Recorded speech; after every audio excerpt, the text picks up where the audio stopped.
Hello all. பொதுவாகவே நம்ம வீடுகளில் காலையில் எழுந்த உடனே டீ காஃபி இந்த மாதிரி குடிக்கிறது உண்டு. நிறைய பேருக்கு அது பிடிக்கவும் செய்யும். டீ காஃபி இந்த மாதிரி குடித்தா தான் எனக்கு அந்த நாளே சுறுசுறுப்பாக இருக்கும் அப்படின்னு நினப்பாங்க. ஆனால் ஹெல்த் அவேர்னஸ்லாம் வந்ததுக்கப்புறமா இந்த டீ காஃபியை கொஞ்சம் கம்மி பண்ணிக்கலாம், ஆனால் முடியலையே அப்படின்னு நினப்பாங்க. ஸோ அதுக்கு ஏதாவது ஒரு ஆல்டர்னேட்னாவது கிடைச்சா நல்லாயிருக்கும் அப்படின்னு நீங்கள் தேடிட்டு இருக்கீங்களா? அப்போ இந்த வீடியோ உங்களுக்காக தான். அப்படி என்ன ஆல்டர்னேட் அப்படின்னு பார்த்தோன்னா, ஆம்லா டீ. அதாவது பெரிய நெல்லிக்காய் இருக்குது இல்லைங்களா, அதை யூஸ் பண்ணி பண்ணக்கூடியது. I am doctor Akshaya, Ayurveda doctor.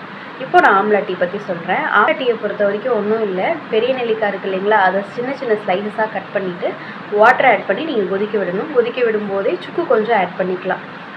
அந்த மாதிரி கொதிச்சதுக்கப்புறமா அதை வடிகட்டி அதோட பனங்கற்கண்டு இல்லைன்னா நாட்டு சக்கரை ஆட் பண்ணி உங்கள் சுவைக்கு ஏற்ற மாதிரி நீங்கள் குடிச்சிக்கலாம்.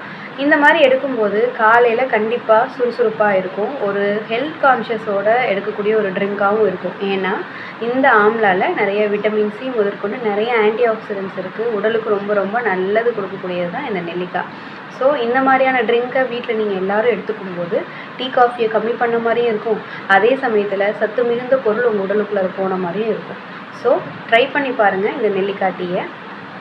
இது மாதிரி ஹெல்த் ரிலேட்டடான தகவல்களை தெரிஞ்சுக்கிறதுக்கு follow and subscribe Akshaya Ayurveda.